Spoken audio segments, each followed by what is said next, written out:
For better or for worse, it's not the sort of thing you can fake. There's no substitute, no alternative, no replacement. But without it, political parties of any and all stripes have learned again and again, perhaps some more recently than others, that without genuine grassroots enthusiasm, authentic excitement among the vast majority of your voters, electorally, you are toast. So you can understand why Democrats are starting to feel like they've got their mojo back today, the wind back in their sails, thanks to a rather unexpected issue. What NBC News calls the, quote, burning hot center of Democratic politics right now, the battle over redistricting. It started in the state of Texas, where today Texas Governor Greg Abbott is once again threatening the Democratic lawmakers who fled that state in order to deny Republicans a quorum as they endeavor to rip up Texas's congressional districts mid-decade. Abbott says once the legislature's special session ends Friday, he plans to immediately begin a new one until he can push through his new, even more Republican-friendly map, a special request from Donald Trump. One of those Democrats outside of Texas state lines right now is Representative James Tallarico. Fox News invited him on their air yesterday to talk gerrymandering, and this is how it went. You gave the ball game analogy. In my view, what has happened here is you've done something in certain states, and you don't like it when it's done in Republican states. And now you're saying you've done the same thing as us. You've done the same thing as us, and we are going to, by the way, if you do it, we're going to ratchet it up even more, in the words of Gavin Newsom.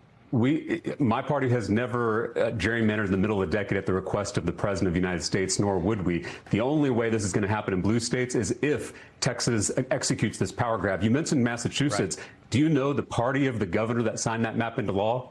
He was a Republican. It was a Republican governor that signed that map into law. So I just want to be clear with our facts, and I don't want to muddy the waters. All of us, whether we're Democrats, independents, or Republicans, we should stand up to politicians who don't want to face accountability at the ballot box. That's exactly what's happening here. And I asked you, if Republican policies are popular, why do they need to redraw these maps? Why can't they just run on their policies? I'm getting wrapped on time. I'm enjoying this conversation. I want to let it go on.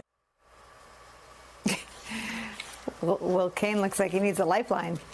But it isn't just Texas Democrats who are now vowing to fight fire with fire in what Democrats see as what it is, a Republican power grab. But their party allies, other Democrats, have entered the fray as well. California's Governor Gavin Newsom, for instance, has spent the better part of the week masterfully trolling Donald Trump online. It culminated in an all-caps threat written in very Trumpian style to make sure he understood it, I guess. Quote, Donald Taco Trump, as many call him, quote, missed the deadline, exclamation point. California will now draw new, more beautiful maps. They will be historic, as they will end the Trump presidency. Dems take back the House. Big press conference this week with powerful Dems and Gavin Newsom, your favorite governor, that will be devastating for MAGA. Thank you for your attention to this matter. Now, whatever happens in California or Texas or Illinois or anywhere else, it's clear Democrats have some momentum back. They're energized, not just by the issues, but by their own voters who are all too eager to see them fight. It's where we start today with some of our favorite reporters and friends. Managing editor of The Bulwark, MSNBC contributor Sam Stein's here. Also joining us, pollster and president of Brilliant Corners Research, MSNBC political analyst Cornell Belcher's here. And we start with Democratic Congressman Robert Garcia of California, ranking member of the Oversight Committee. Congressman, I like the translation feature, and I feel like, among other things, what Gavin Newsom has cracked the code on is that translation into Donald Trump's social media posting language. Quite an epic troll of him. But on the substance of this, where do you see this fight? Well, I think you're absolutely right. I mean, people are energized, and if Texas is going to punch, California is going to punch back harder. And people are right now in a fighting mood. This has united the party. We're ready to push back. And this is the way Donald Trump has made it clear that how he wants to rig the 2026 election. A lot of us have been kind of contemplating how he's going to try to rig the 2028 election. No, it's the 2026 election is how he's going to plan on doing it. And so we support the governor's effort. He is punching back just as he should be. We are all behind this effort. And what we're going to do in California is not just match Texas seat to seat. We're going to ensure that all of our members that are in tougher seats are also in bluer seats. And so we're going to build a firewall in our state. And we're in this fight because Donald Trump wants to be in it. And the only thing that Donald Trump understands is brute force. We've got to take him for his word that he's going to try to do this across the country. And Democrats have got to go state to state and do the same thing. Let me ask you this. I mean, mostly for better, but I guess in some instances for worse, the Democratic Party is not the Republican Party. The Republican Party doesn't ask why. The Republican Party doesn't say, oh, I've never been for this before. The Republican Party does what Donald Trump wants it to do.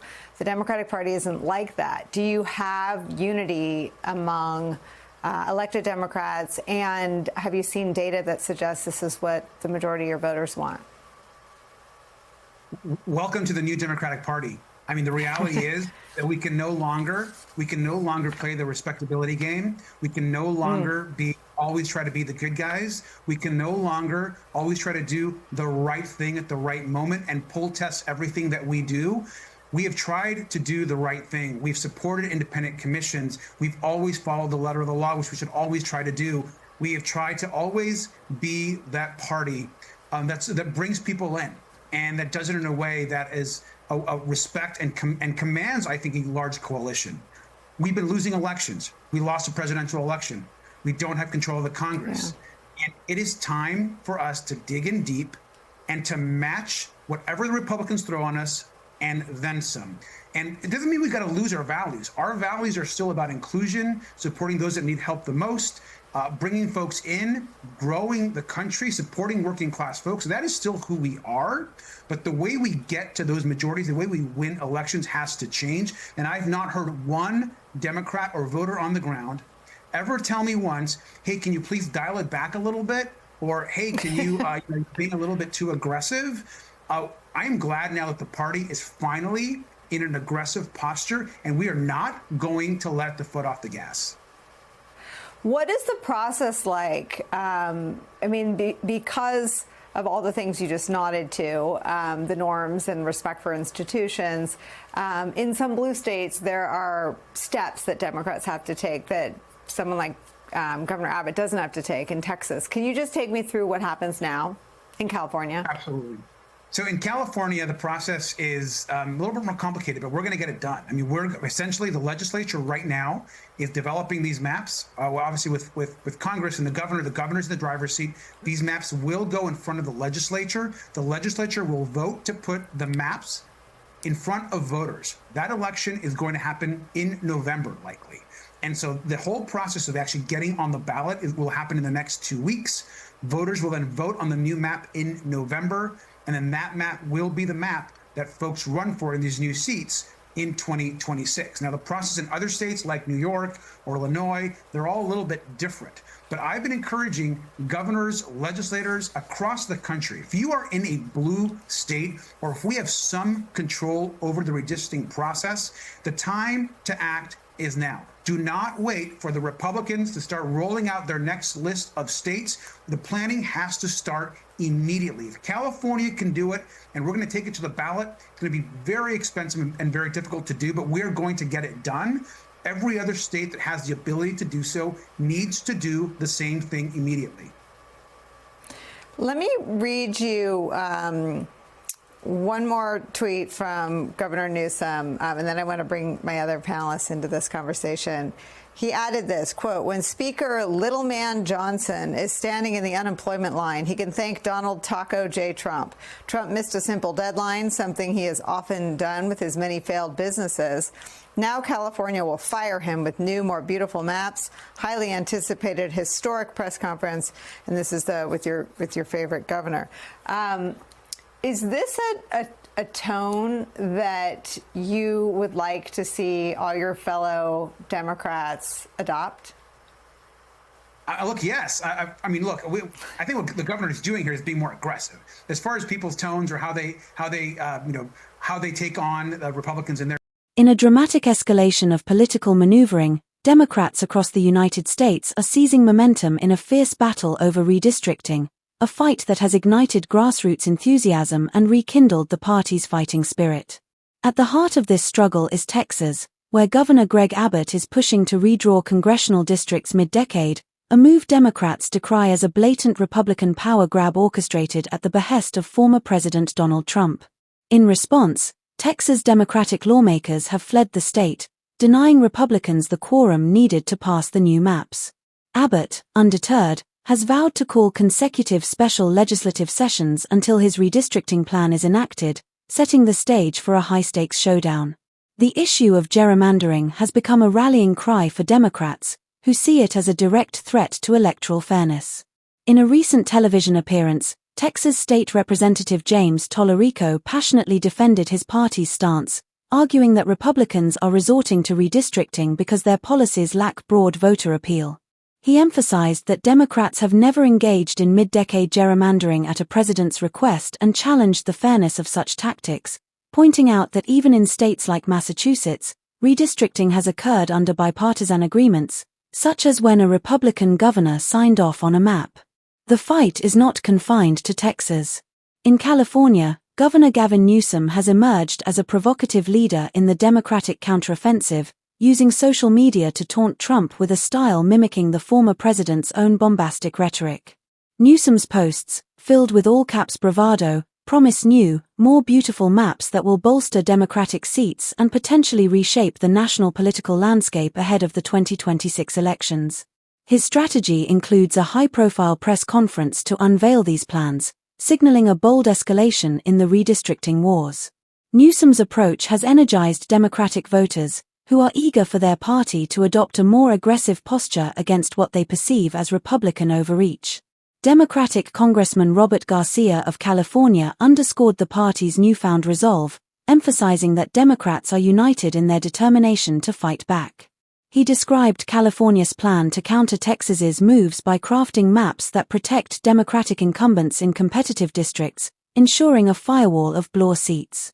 Garcia stressed that this shift does not mean abandoning democratic values like inclusion and support for working-class communities but reflects a pragmatic recognition that electoral success requires matching Republican aggression. He acknowledged that while Democrats have historically adhered to norms and supported independent redistricting commissions, the current political climate demands a more forceful response to secure majorities. The process in California, however, is more complex than in Texas, where Governor Abbott faces fewer institutional constraints.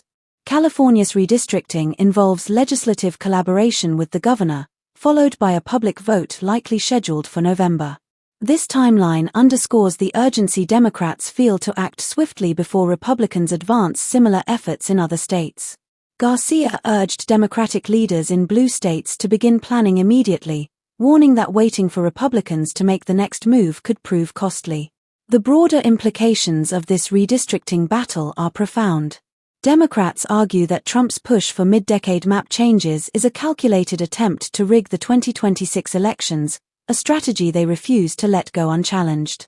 The party's aggressive stance, exemplified by Newsom's confrontational rhetoric and Texas Democrats' quorum-breaking tactics, signals a departure from past restraint. Political analysts note that this unified, combative approach is resonating with Democratic voters, who are frustrated by recent electoral losses and eager for a party that fights as hard as its opponents. As the redistricting saga unfolds, it is clear that Democrats are not just defending their turf, they are ready to reshape the battlefield.